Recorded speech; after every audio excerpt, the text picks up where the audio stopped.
Good morning दोस्तों। चाचा चौधरी आज वेटरन इंडिया में सभी जवानों को और ऑफिसर्स को सैल्यूट मार के अभिनंदन करता है। दोस्तों, आज आपसे गुफ्तगू करने का एक खास मौका था। ये वीडियो मैं अपने पिता समान गुरु जनरल बख्शी के चरणों में समर्पित करता हूं,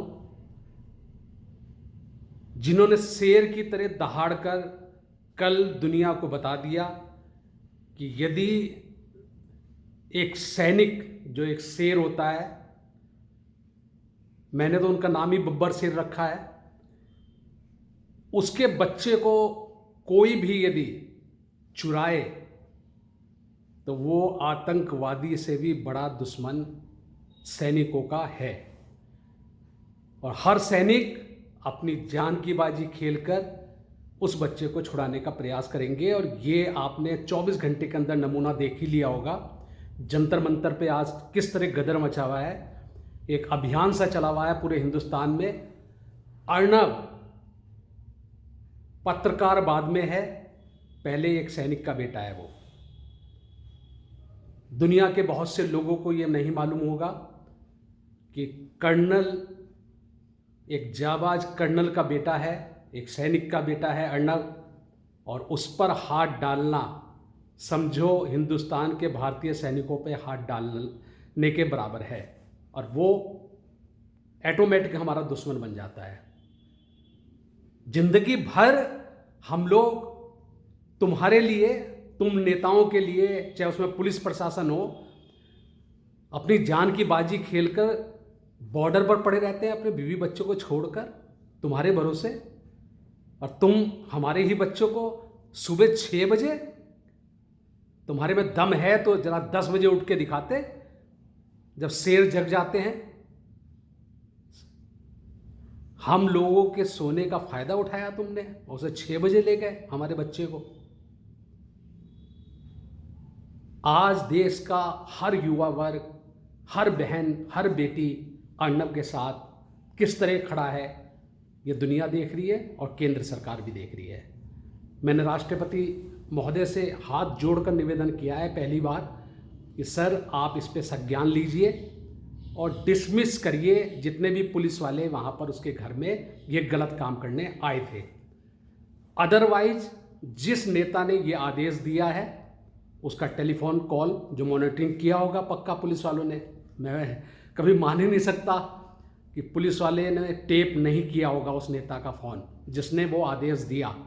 उसे नंगा करे सामने, यही एक शर्त है, वरना सबको डिसमिस फ्रॉम सर्विस। अरे हम लोगों ने भी सेना में नौकरी करी है 40 साल, हमारे से भी सीओ या कोई और जो थोड़ा टाइगर बनते थे या थोड़ा सा गलत सोसाइटी में पले बड़े थे, जिनके संस्कार गलत थे, वो हमें टीडी भेज देते थे। तो क्या हम ये काम करते थे पुलिस वाला? हम टीडी जाते थे शान से, अपना बेड होल्डर उठाया और चलिए। तो ये पुलिस वाले ठीक है, उन्हें ये डर रहता है कि हमारी पोस्टिंग कहीं काला पानी जैसे शहर में, अंडमान निकोबार में ना हो जाए, ये नेता लोग कर देंगे। यही एक डर इन्हें सताया रहता है और ये गलत काम करते हैं। अरे फख्र की नौकरी करो। मैंने पहले भी कहा था कि पुलिस वाले हमारे ही परिवार का हिस्सा होते हैं, इसलिए मैं उनकी गलती थोड़ी कम मानता हूँ, क्योंकि उन्हें तो वो तो एक खिलौना है जिसे नेता लोग घुमा रहे हैं। और रही नेताओं की बात, तो इस बार ये शक हट जाएगा। तुमने सुशांत का मर्डर करवाया है, हम चुप रहे, खामोश रहे। एक सीबीआई तुमने लगा दी और अब उसे डिक्लेयर कर दिया है कि उसने खुदकुशी करी थी, और कुछ ऐसा भी कहने में आ रहा है कि अभी रिपोर्ट नहीं मिली है, लेकिन हम चुप रहे। तुमने हमारी बेटी दिशा को नंगा फेंक दिया ऊपर। भारत के इतिहास में कभी सुना है कि कोई लड़की नंगी आत्महत्या करेगी? अरे शर्म से डूब मरो। पैसों के खातिर तुम उन ड्रग्स डीलरों के हाथों में बिक चुके हो। क्या इस दिन के लिए तुम्हें ये कुर्सी दी थी हमने, जनता ने, महाराष्ट्र की जनता ने? धिक्कार है महाराष्ट्र की जनता को कि इतना सच देखने के बावजूद भी चुपचाप खामोश बैठी हुई है। इन नेताओं को भी यहां से 9-2-11 करो। सरकार से हमारी यही रिक्वेस्ट है, अब सेना सरकार बना के दिखाएगी तुम्हें महाराष्ट्र में और बताएगी कि कैसे जनता की भलाई के काम किए जाते हैं। बहुत से कर्नल, बहुत से जनरल महाराष्ट्र में होंगे। मेरा उनसे हाथ जोड़कर निवेदन है कि सर इस बार वो भी टिकट लेके खड़े हों, हम वोट देंगे। हम अपील करेंगे, पूर्व सैनिक करोड़ों की तादाद में पूरे हिंदुस्तान में फैले हैं। वेटरन इंडिया उन लोगों को सपोर्ट करेगी जो महाराष्ट्र में सरकार बनाती है। सैनिक का एक लैंस नायक, एक सिपाही भी विधायक के लिए खड़ा हो सकता है, क्योंकि हर इंसान इंटर पास होता है। इसलिए इन्हें दिखा दो कि सैनिक सिर्फ जंग लड़ने के लिए ही नहीं है, वो जनता की सेवा भी कर सकते हैं, इनसे बेहतर, इनसे अच्छी। पर हम कोई गलत काम करते हैं, नेता बनने के बाद गर्दन उड़ा दीजिए हमारी, हम खुद ही उड़ा देंगे अपनी गर्दन। बहुत दुख होता है। आदरणीय मोदी जी, जिन्हें मैं अपना आइकॉन समझता हूँ, आदरणीय राष्ट्रपति जी, मेरी दो से ही रिक्वेस्ट है कि सर इस पर एक्शन लेकर जल्द से जल्द इसे बंद करने का प्रयास करें, वरना हम सैनिकों के बेटों को छीनने की जुर्रत करने के किए हुए लोगों के प्रति यदि लोगों का गुस्सा उतर गया तो बहुत अनर्थ हो जाएगा, जो हम अनुशासित सोल्जर करना नहीं चाहते। वेटरन इंडिया की टीम अपने आप में बहुत मजबूत है, पूरे हिंदुस्तान में बन चुकी है। एक आवाज़, जनरल बख्शी की एक आवाज़ पर हम अपनी जान लुटाने के लिए तैयार बैठे हैं। कोई हमें ये ना समझे, पता ना जाने कितनी गोलियां खाई है हमने। शरीर के अंग यदि खोल के दिखाने लगे तो गोलियों के निशान ज़्यादा मिलेंगे, बालों के कम। तिरंगा मैंने पहले भी कहा था कि एक माँ के रूप में हमारे साथ रहता है, एक नहीं 2-2, दूसरा भी देख लीजिएगा आप। तो इसलिए मैं आपसे पहले ही कह रहा हूँ कि हमें मौत से मत डराने की कोशिश करना। ना कोई आतंकवादी, ना कोई ड्रग डीलर और ना कोई नेता। मैंने सुना था कि आदरणीय प्रधानमंत्री जी ने लोगों को ये हक दिया है कि यदि हम किसी नेता को कुर्सी पर बैठा सकते हैं तो जनता को उसे उतारने का भी हक है यदि वो गलत काम करता है, और ये गलत काम हुआ है। तो मेरी महाराष्ट्र जनता से ये रिक्वेस्ट है, वो ऐसी एप्लीकेशन सिग्नेचर करके दे और इस संडास मार रही सरकार को कुर्सी से उतारे और एक नई सरकार बनाए। मैं तो कहता हूं कि सैनिकों को मौका दिया जाए। जब सैनिक हर क्षेत्र में अच्छा काम करते हैं, आपका फ्लड आ गया, अच्छा काम करने के लिए सैनिकों को बुलाया जाता है। आपका भूकंप आ गया तो सैनिकों को बुलाया जाता है। मर जाते हैं उस समय वो लोग जो लंबी लंबी मोटी मोटी पे लेते हैं, सैनिकों को याद करते हैं, और सैनिक अपनी जी जान लुटाकर उन बच्चों को बचाता है। तूफान आ जाता है, सैनिकों को बुलाया जाता है। तो जब नेता ये इस तरह के हरकत करते हैं तो सैनिकों को क्यों नहीं बुलाया जा रहा है?